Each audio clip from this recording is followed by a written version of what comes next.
Hello, welcome back to the channel. It's me, Emmy the Cat Lady, and you join me here at the fort, where nobody here likes me, but I've turned combat off so they can't do anything to me.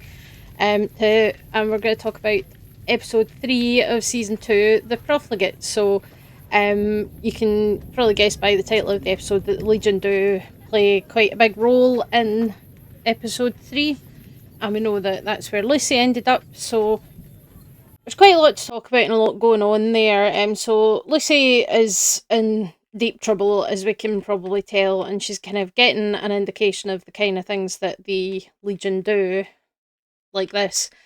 And we can see some slaves wandering about carrying heavy loads and things, and they're wearing sort of head wraps and the tunics and things. They might start running around just because the Legion are hostile to me, but so that's kind of the thing. So she's marched through this camp and she's seeing people being whipped, she's seeing horrible things happening, understandably finding that quite upsetting.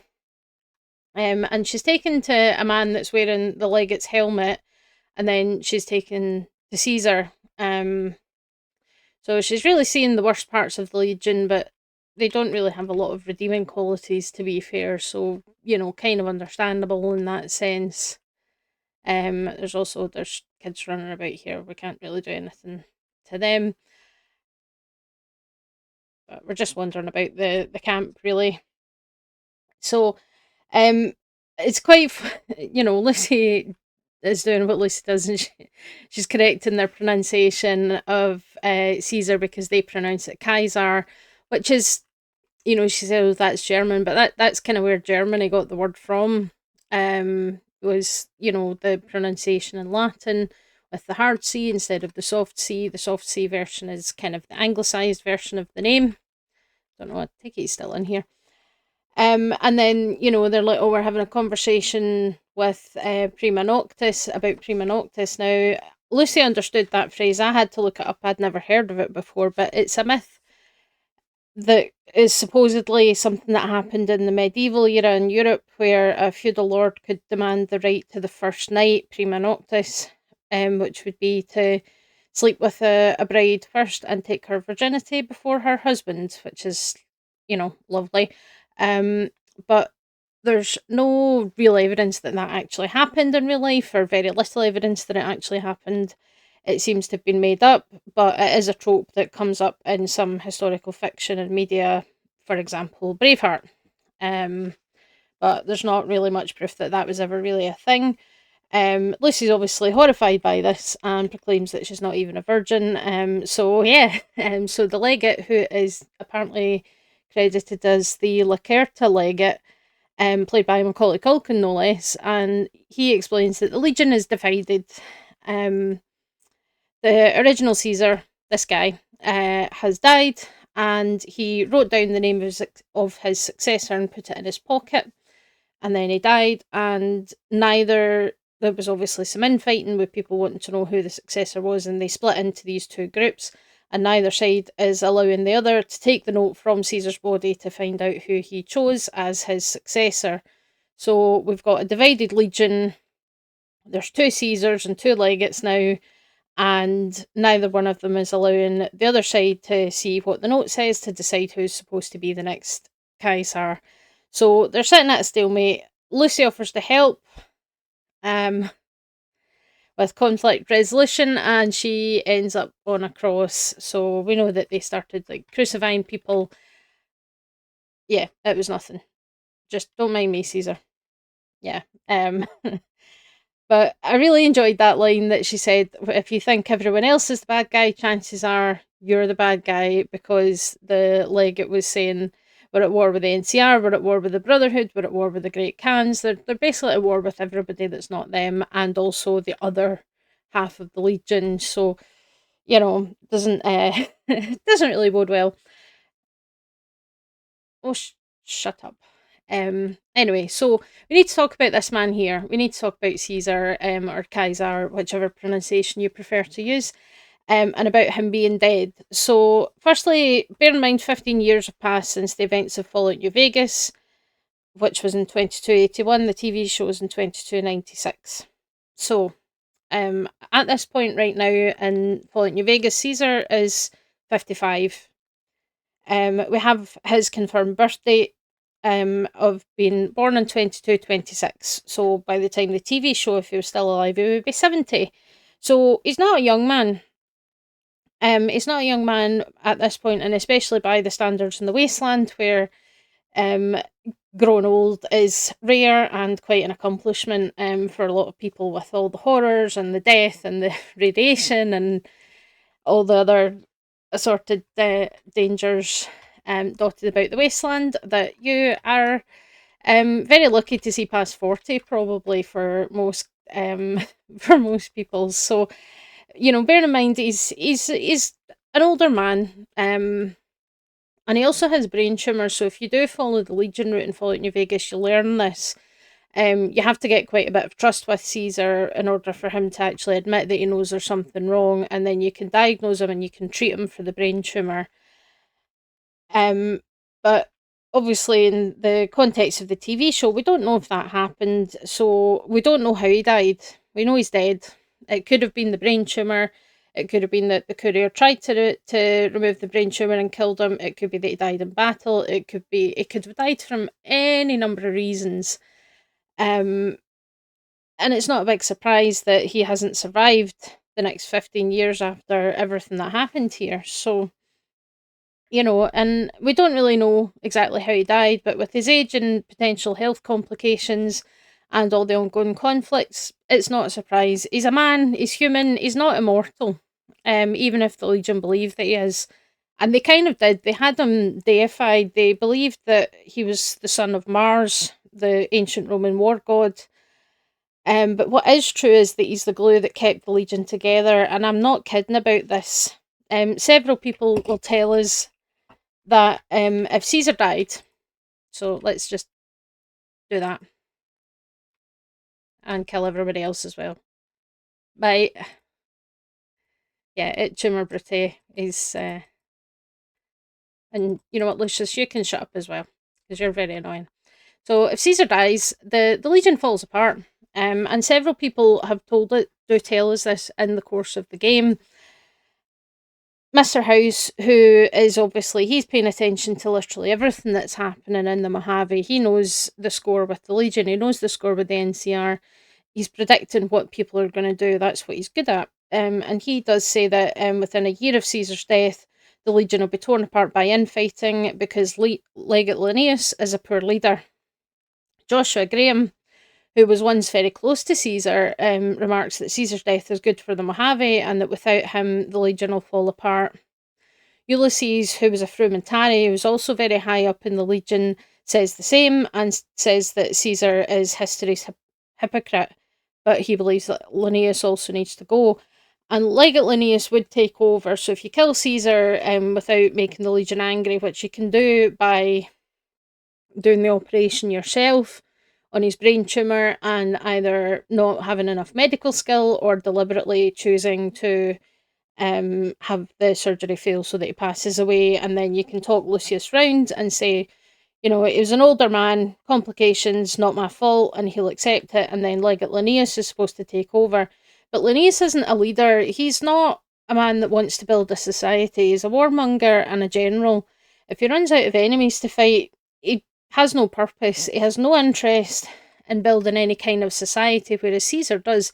His goal here is to take over Hoover Dam for the electricity and then take over New Vegas itself to be his Rome. That's his goal in this, is that he wants New Vegas to be his Rome, Pax Romana. That's his aim. But Linnaeus has no interest in any of that. He just likes fighting and killing people. That's the only thing that brings him any joy.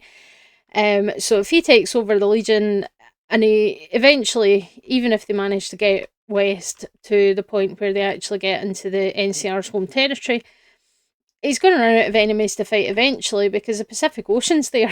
And he's going to have to, at some point, accept that, he's got nobody left to fight. So he would then be expected to lead the society that they're building, and he doesn't want to do that. So this split that's happened with the Legion, it makes a ton of sense to me. It really does. It's exactly what you would expect to happen after Caesar died, and several people who were far more knowledgeable about the Legion and more involved with the Legion do say that in this game. So it is confirmed that if Caesar died, which was going to happen at some point eventually, no matter what, because nobody lives forever unless they become a ghoul. And that's a risky gamble, because if you do what it takes to become a ghoul, you might not make it. You might just die anyway, and that's kind of the issue that we're facing here. Um, wait, this isn't the way out. Here's the way out.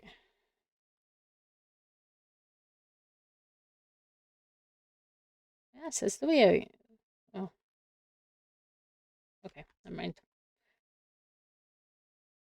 Yeah, so I think that's something to bear in mind, and it was kind of predictable, really, that the Legion were going to end up falling apart because of the loss of Caesar, and that's exactly what's happened. So now we have this civil war within the Legion.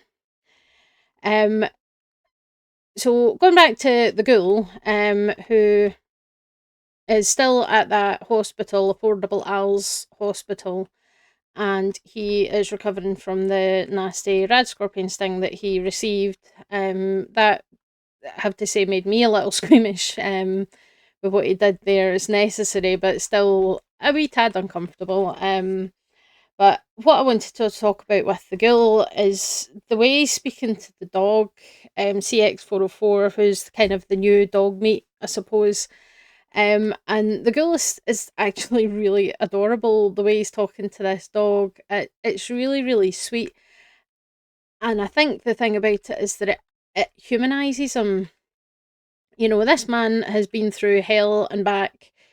He has survived for 220 years after nuclear bombs destroyed the whole country, if not the whole world, and he is trying to find his family that he's lost, and he's done some horrible things. He's become very jaded, very cynical, and he's taken a sort of less moral approach to a lot of things than some other people might.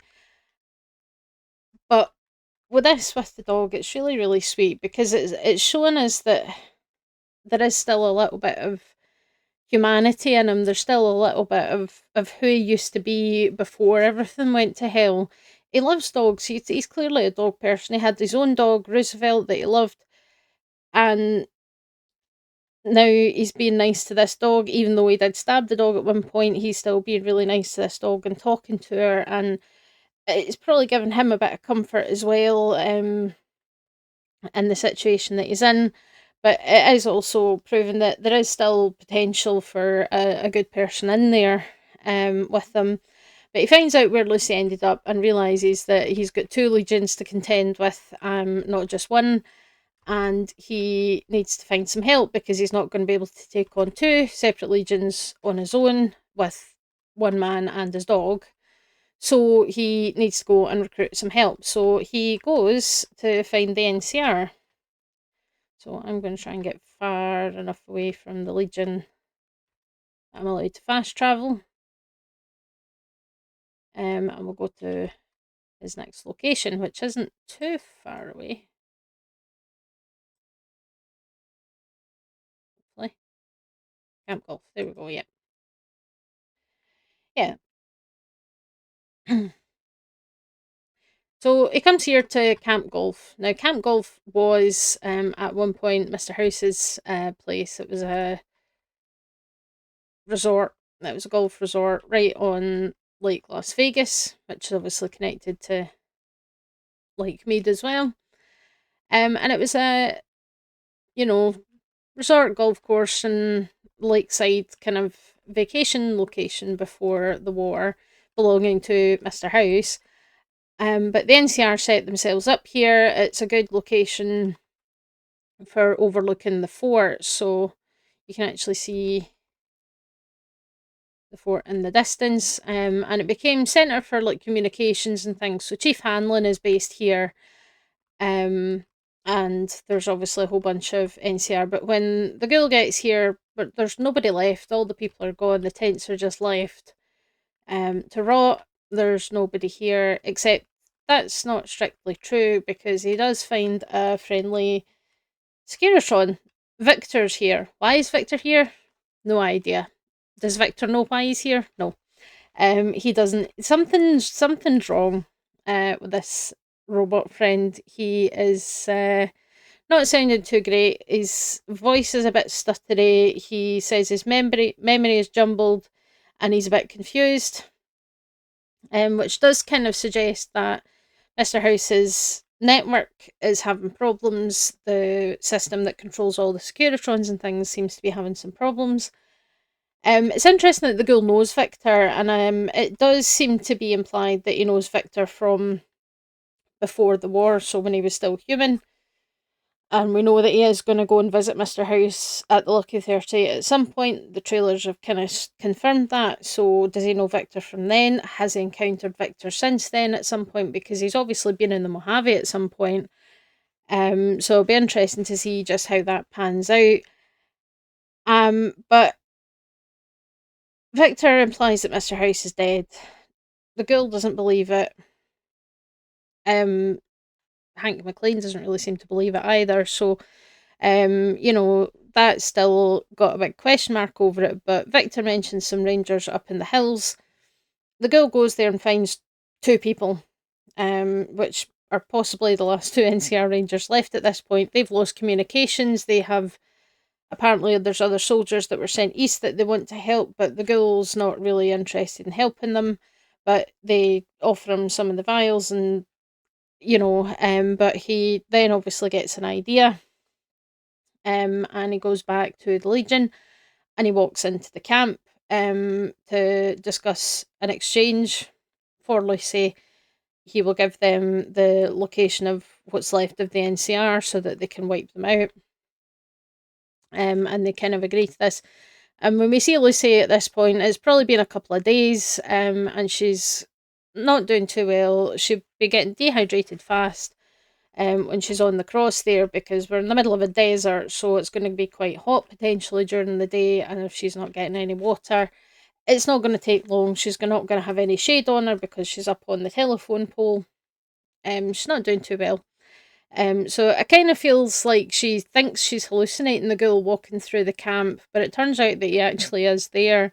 And he talks to the Legion, and the way he approaches this is hilarious. Is that Awe or whatever the fuck way you speak to each other is just really, really funny. But he knows what he's doing. Lucy's obviously in a bad way, so he knows he needs to do something soon before she does die. And the ravens are hanging around waiting for the free snacks. Remember that ravens are carrion eaters, so that's the thing that they do. But they are also often considered an omen of death, which is very interesting. And you do find them all over the Mojave in the game. That might have been, yeah, there's actually birds singing here. But you do find the ravens, but they are carrion eaters, so the Legion crucifying people left, right, and centre is like an all-you-can-eat buffet for them. But the Legion eventually agree. They cut her down, and the ghoul gets to take Lucy away to safety. And he's considering what he's done, and we're getting this interspersed with some flashbacks from a conversation which I'm going to talk about in the next section of this. But he's thinking, did he just do a good thing? Did he do a stupid thing? And then we see what it was they actually did. So you might have caught him eyeing a stack of barrels full of dynamite on his way through the camp. So he's done something and rigged them to explode once him and Lucy were clear. And that triggers a battle between each side of the Legion camp, which I'm here for. So they start shooting at each other. I guess he's hoping that maybe they'll wipe each other out and the Legion will be done for. Who knows? But I guess we'll find out as we go forward. But there's a few pre-war scenes that are interspersed with this in the episode, and it does all kind of tie things together. And again, it's bringing us deeper into Cooper Howard, the ghoul's history, and the decisions that he's made and the way he's changed based on what's happened to him. So the first kind of scene is an interesting one. So he comes home, or he comes into the room, and he can hear Barb crying, she's sniffling, she's upset. And when he goes in, she's trying to pack all her keepsakes into a little box that is what she's allowed to bring to the vault. So, Vault Tech had rules on that you're only allowed to bring so much stuff with you into the vault. They provide your clothing with the vault suits and things, but there's a box of like keepsakes that you'd be allowed to have. And she's trying to fit everything that she wants to in this box, but she can't get it all to fit. She can't get Jerry's teddy bear to fit. And this, it's obviously upsetting her, because she can't take everything that she wants with her. And this definitely feels symbolic, and it feels like foreshadowing to me as well, that, there's not enough room for all of her family. There's not enough room for everything that she cares about. That their family aren't going to be able to stay together. She's not going to be able to keep those she cares about together. She's going to lose somebody, and that seems to be what happened with Cooper. Obviously, something happened there that we still don't know, but this really feels like it is foreshadowing this, that she's going to have to make a choice about what she keeps and what she doesn't keep, and that she's not going to be able to keep everything she wants to together. That's certainly what it feels like to me. And then there's a bit of a conversation where Cooper points out that it might not be necessary because the nuclear war might not happen. And this probably takes place after he spied on the investor meeting that we saw in season 1. So it does kind of feel like as if he's trying to, kind of get her to say something or to slip up and indicate that Voltec are fully intending on triggering the nukes and starting the war. If she's going to maybe admit something to him. But he's got an event to attend to, which is his friend Charlie, who we now get his full name as Corporal Charlie Whiteknife. Obviously we know he's Native American. But we know that they were kind of veterans together in the war up in Anchorage and things. So there's so Charlie's getting this award. So Cooper, obviously, he asked him to be at the ceremony with him and everything, which is really kind of sweet. And it's one of those, these two, they've obviously got a long lasting friendship, probably from, being in the army together at first and then acting together afterwards. That kind of thing, and I think it's really quite interesting. But obviously, Charlie's also involved with Moldaver / Kate Williams, whichever name she wants to go by. So he kind of knows a bit of what's up, but he doesn't know what she's asked Cooper to do with Mr. House. But he seems to support the idea and kind of agrees that it's probably a good thing because it's just one man, even though it's a man that's extremely powerful and wealthy and has a lot up his sleeve. But I really liked, the fact that it really feels like Mr. House actually is kind of onto her, that she's trying to have him killed, because why is he there? There's Lucky 30 there. Like, why is he at this event? It just seems really kind of random that he's at this Veterans Award ceremony thing. But he's there, and that scene with him and Cooper in the bathroom is brilliant. I really, really enjoyed it because the actor that's playing Mr. House, he's being creepy and he's being patronising, and it is so much like the Mr. House that we get in the game. The way he speaks is, is kind of smug, patronising manner because he knows better than you do, and let's face it, he probably does. He's a very intelligent, very clever man, and he knows it, and he's, it's just really, really interesting in the way he's mentioning politics and things like that. And the whole conversation, it really shows us how well Robert House understands people, society, politics, and economics. He has a really phenomenal ability to understand odds, predict what people are going to do, and how best he can exploit that for his own gains, which is really fitting for a man that loves Vegas so much and owns a casino. He grew up in this city, he loves this city. It means a lot to him, and while he is one for making predictions and things, I don't think he takes big risks. I think he will take risks, but he's always if he's going to take a chance on something, he's going to weigh up the odds and, calculate every possible outcome and the odds and percentages and all that kind of stuff. He's really got a head for all of that kind of thing. So when he does take a risk, it's more than likely it's going to pay off. The house always wins. But I think Cooper's last line in that scene is great because really, politics does not make for polite small talk at the urinal. I mean, I don't know what men talk about at the urinal. Men's toilets is not a place that I've really spent much time in my life, as you could probably guess. The women's toilets can be a bit bonkers. Gossiping and brief, friendships that last for like the 10 minutes that you're in there and then you never see the person again and things. So I don't really know. But the whole conversation really shows us, an interesting thing. And it's not something that, politics, there's a time and a place. It should be discussed.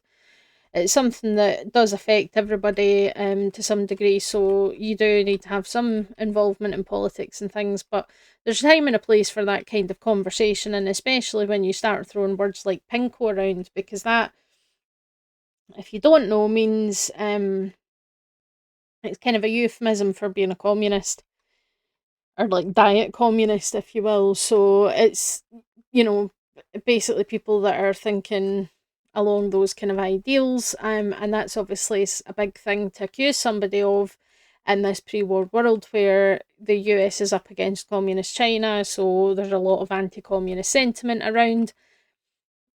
So throwing that word around and throwing that accusation around can be a bit of a problem, and especially in times where there is war and there's political upheaval and economic problems and all the rest of it. Politics, you have to be quite careful with broaching those topics, but Mr. House doesn't really care about that. Um, and I just thought it was a really, really good scene between them, their first real interaction, I think, and I don't think Cooper realised exactly who he was speaking to, so we'll have to see how how their next interaction plays out, I think. And then the final part of this is the story that Charlie's telling about rescuing Cooper.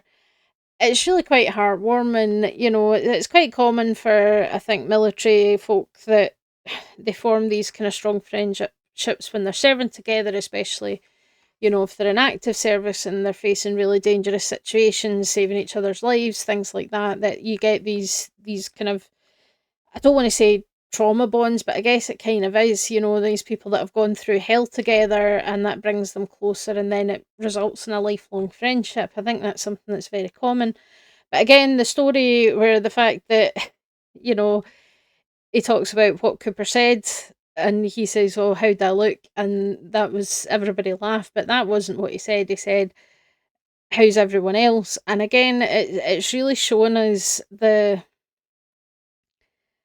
way Cooper Howard once was, that, he was a good man, he cared about his squad mates, he cared about other people, he loved his dog, he loved his family. He was a good person and he was a moral person and he cared about people. And it's just another reminder of his humanity and what he used to be before he became the ghoul. And then Charlie also highlights the fundamental truth about war. I mean, we always coming back to this: war never changes. The iconic line.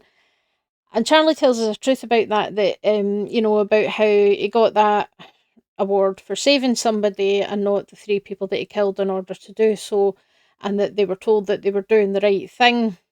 And what he said is that the guys on the other side were also told that. And that's the fundamental thing about war and conflict, is that each side thinks they're in the right, each side thinks they're the ones that are defending what's good and they're doing the right thing. But they can't both be right. If they were all on the same side, there wouldn't be any conflict. But you've got these two clashing ideals, these two clashing beliefs, whatever it is. But if each side thinks they're the ones in the right, and then they're fighting to prove who's in the right, it's a really interesting thing.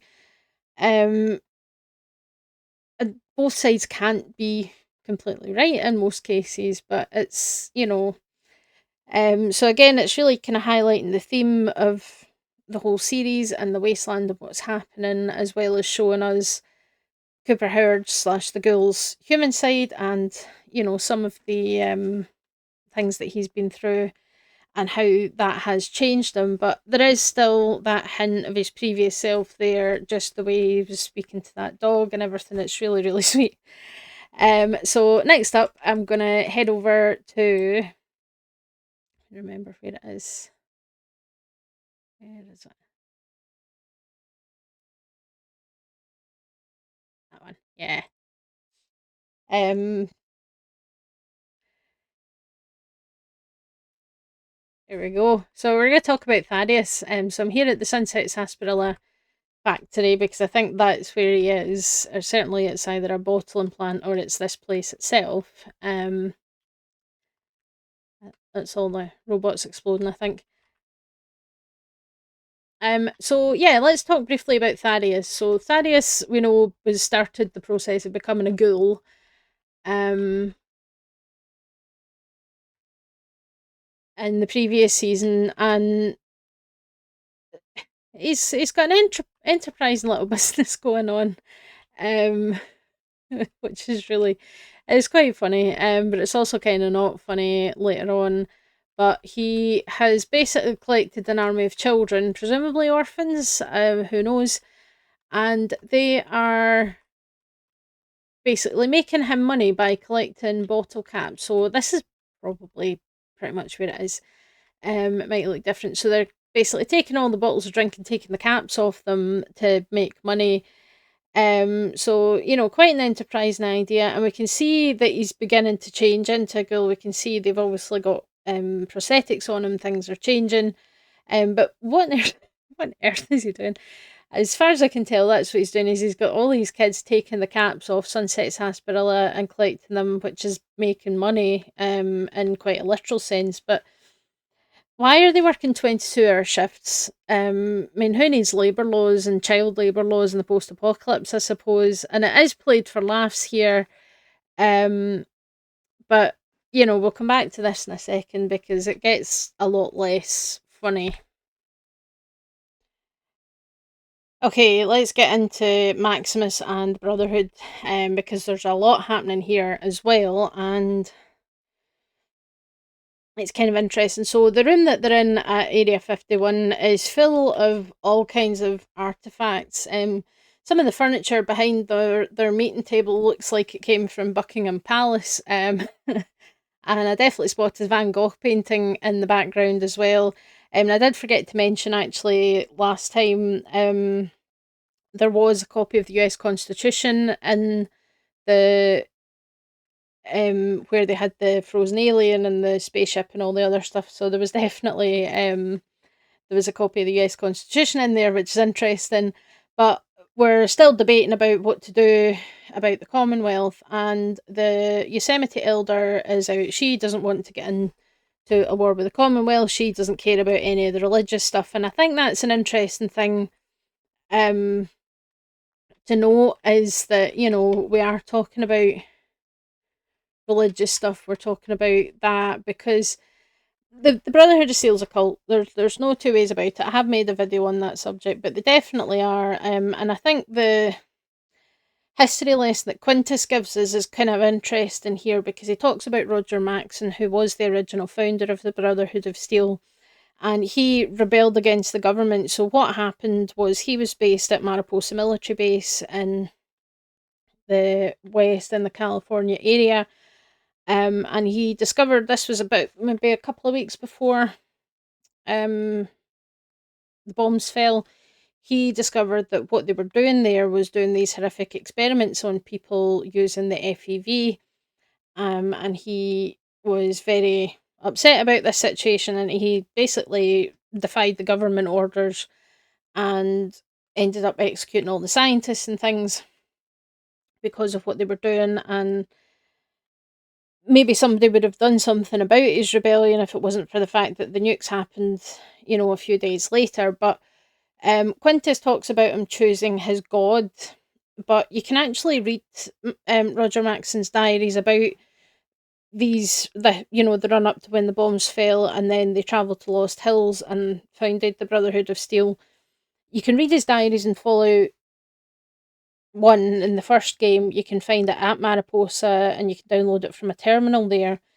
You can also read it in Fallout 3. They have it in the archives at the Citadel, which is what used to be the Pentagon, where that chapter of the Brotherhood of Steel were based until they up and left to the Commonwealth in Fallout 4.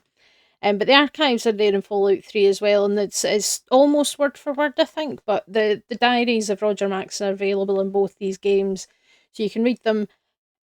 And it doesn't say much about God. It doesn't say much about religion or anything like that. Um, to me, what Roger Maxon chose was humanity and morality. He saw that these people were being put through horrific experiments, and he said, "No, I'm not going to be part of this."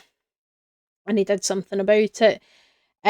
But Roger Maxon himself ended up deified. The Brotherhood. He died in 2135, I think, from cancer, and his son took over the Brotherhood. But after that, he was deified because he founded this order, and as they got more zealous and more religious, Roger Maxon himself was deified. But his choice was that people weren't going to suffer from the abuses of science. That was his whole thing, that technology had to be carefully handled to prevent people from suffering because of it. That was kind of what he set out to do after what he saw at Mariposa.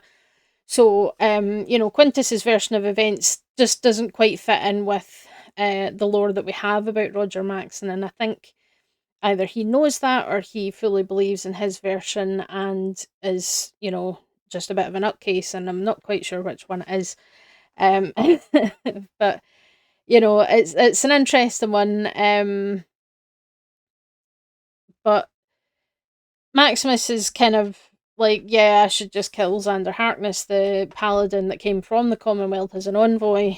And Quintus thinks the sword isn't smart enough.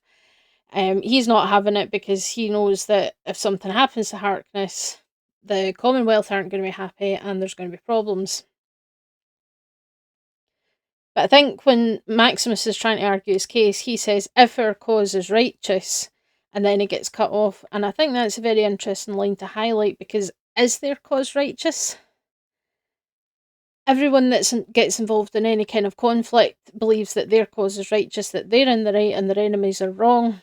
Because if they could see eye to eye and agree what was right and wrong, then they wouldn't be at conflict with each other. So it is this question of if our cause is righteous, and it might be a hint that Maximus is maybe starting to question things a little bit. And then he leaves and has chat with Harkness, and Harkness starts telling Max about what the Commonwealth chapter is like and the way they, it's not the clerics that are in charge, it's the soldiers, it's the knights and the paladins that are in charge. And he's thrown a bit of flattery in there to keep Maximus listening, and it's a very interesting little kind of manipulation that he's pulling here. Talking to Maximus, it's very, very interesting, and just being like, it's guys like us that are in charge, and Maximus is quite easily influenced, I think, so it does kind of make sense. And chaos is mentioned again and again. This seems to be a bit of a recurring theme in different places, that people are saying, oh, if we do this it'll be chaos, if this happens, chaos. And with Norm saying, oh yeah, chaos is easy last time, that kind of thing. So I think that's kind of an interesting conversation that happens there. And then we get, talking about the fighters are in charge, and if Arthur Maxon is still the elder in the Commonwealth, we know that he doesn't shy away from a fight, not since he was 12 years old. The boy killed a Deathclaw at 15, became the elder of the Brotherhood at like 16. He's got quite a track record himself that he doesn't, and if you go up against the Brotherhood in the end of Fallout 4, then he will join the fight. It usually comes into it kind of too late, but he does get involved in the fight himself personally. So it's kind of an interesting contrast, and I think it's introducing Maximus to a different side of the Brotherhood than what he knows. So Harkness takes him out on a joyride in the Vertibird. Just a couple of guys hanging out, and they have this conversation about how if Quintus refuses to hand over the cold fusion tech, then the Commonwealth are going to come in and destroy everything. And it is going to be a battle, it is going to be a war, which we kind of know that, that's been very clear that the Commonwealth aren't going to stand for it if he refuses to hand it over. So, fair enough. But it's interesting that he says that they're having problems back in the Commonwealth. They're up against it. They need this, or civilization itself is going to collapse, which is kind of a dramatic way to put it. So it does make me wonder what's happening over in the Commonwealth and the East Coast, that the Brotherhood are so desperate to have this power so that they can deal with it and keep civilization alive or something. So we don't really know.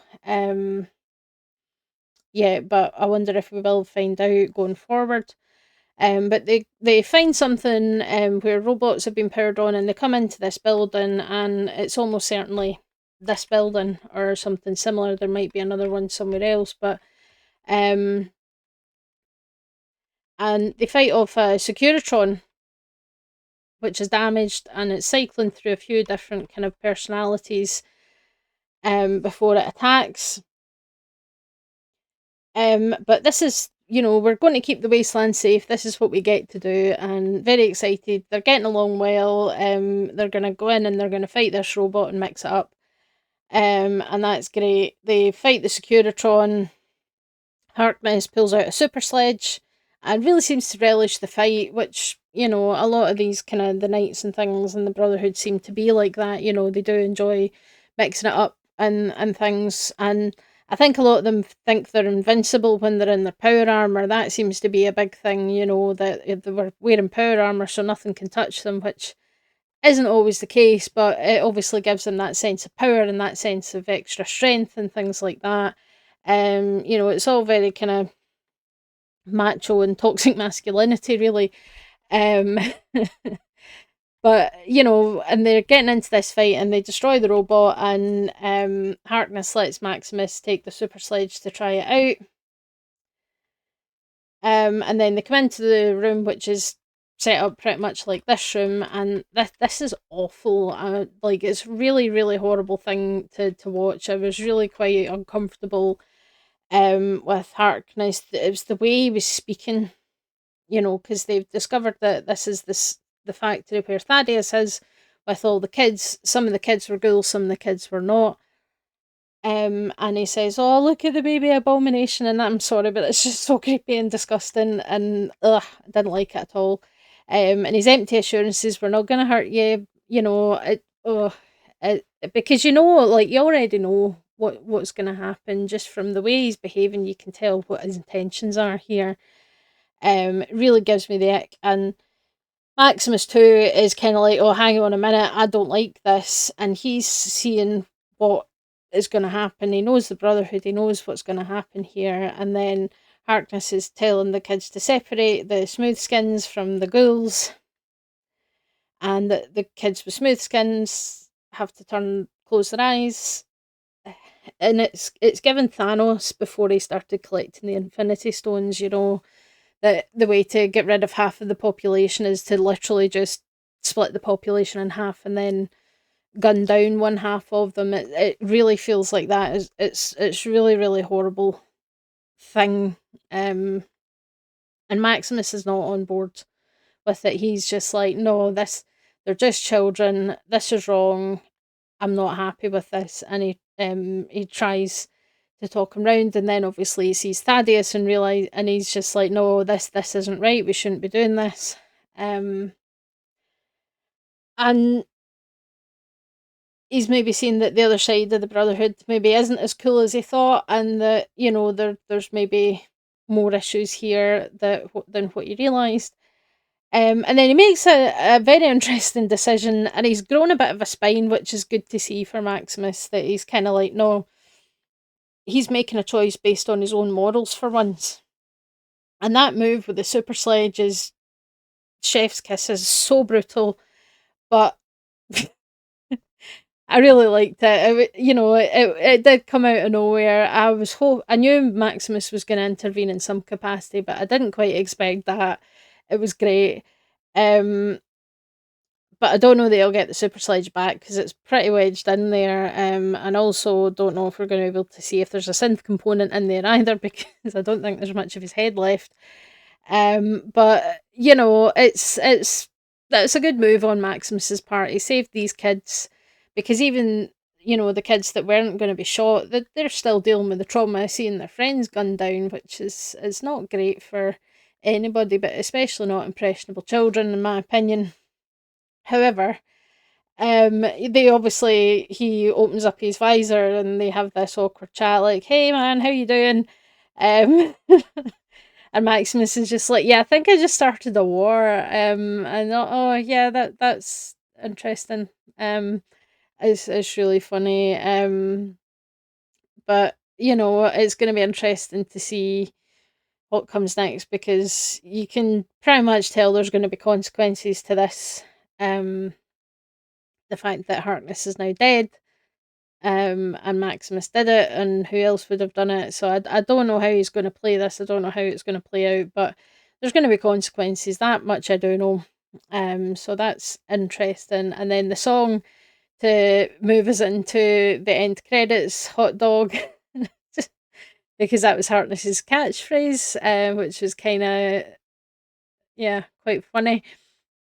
So yeah, that was an episode. I really enjoyed it. I'm loving it so far, and it does feel very lore compliant to me. And I know there probably are people that disagree with me on that, but the bottom line with Caesar is that even if he does survive the end of New Vegas, there's 15 years where he could die of old age, of another cancer, or you know, a Brutus that decides to take him out. There's all sorts of possibilities for how Caesar died, and I think it's been left vague on purpose because then it's not necessarily going to conflict with anybody's version of the end of New Vegas because whatever side you picked, clearly things have deteriorated since then. Um, that it almost doesn't matter, and Caesar could still have ended up dead from all kinds of possibilities, as well as just the fact that he is, he's older. In the wasteland, it doesn't always go well. There's all sorts of reasons. So, and we knew that the Legion were probably going to fall apart upon Caesar's death, however it happened, because there isn't anybody that has quite the same kind of belief system and things and the same ability to control, especially keeping control of somebody like Legate Linnaeus, who is just the most bloodthirsty, warmongering. He wouldn't know what to do with himself if there was nobody left for him to fight. Say the Legion won and they kept moving west and they were going to hit the Pacific Ocean, and this is what you use to talk Linnaeus down, is that you're going to run out of enemies to fight, and then he doesn't know what he would do with himself without having something to fight. It's he's not a good option for the Legion to survive. That's the problem. So and a lot of people who knew the Legion really well predicted that if Caesar dies, the Legion's probably going to split apart and fall apart and start fighting each other, and that's exactly what seems to have happened. It makes sense. Obviously, great to see Victor. I love Victor. He's my favourite cowboy robot, but he seems to think that Mr. House is dead. The Ghoul doesn't think Mr. House is dead. Hank McLean seems to think House is still around. I say I'm still pretty certain that the person he's reporting for duty to is Mr. House. And non-House, he's got to have something up his sleeve, but there's clearly something going on with the network that's not functioning, the Securitron network, and Victor especially.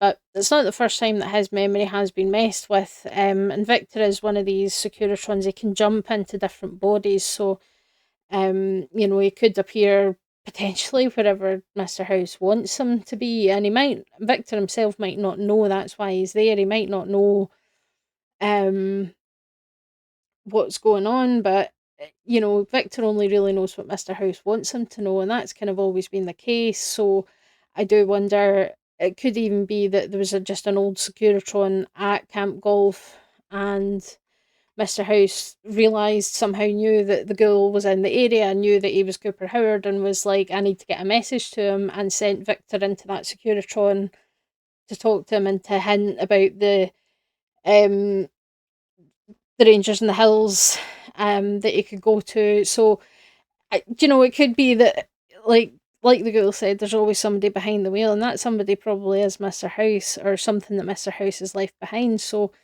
it does kind of feel interesting that that he just happens to find Victor in Camp Golf, which is abandoned.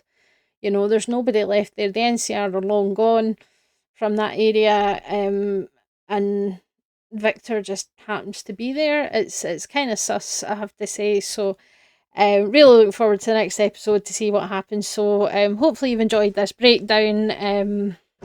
I say it's a combination of kind of analysis of what happened and speculation for what's going to happen next, and looking into some of the fun references and things, and some of the stuff that I really enjoyed about it.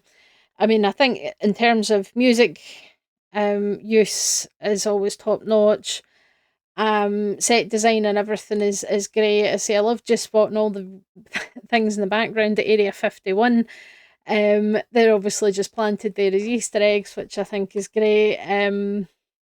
It's very similar approach to how they design the levels in the game, which I love. The acting, the casting choices, I don't think there's been any that have been a real miss, to be honest. I feel like everything, the acting and the casting is top notch. I just loving everything about it, and really, really excited to see where things go. I want to hear more from the Commonwealth and what's happening there. I want to know exactly what Hank McLean is up to, and I want to know if Mr. House is still alive and what he's doing. Really, really excited to see what comes next. Hopefully you guys feel the same. As always, I love to hear your thoughts in the comments and chat about things. So let me know your thoughts, and I'll catch you guys next time. Bye.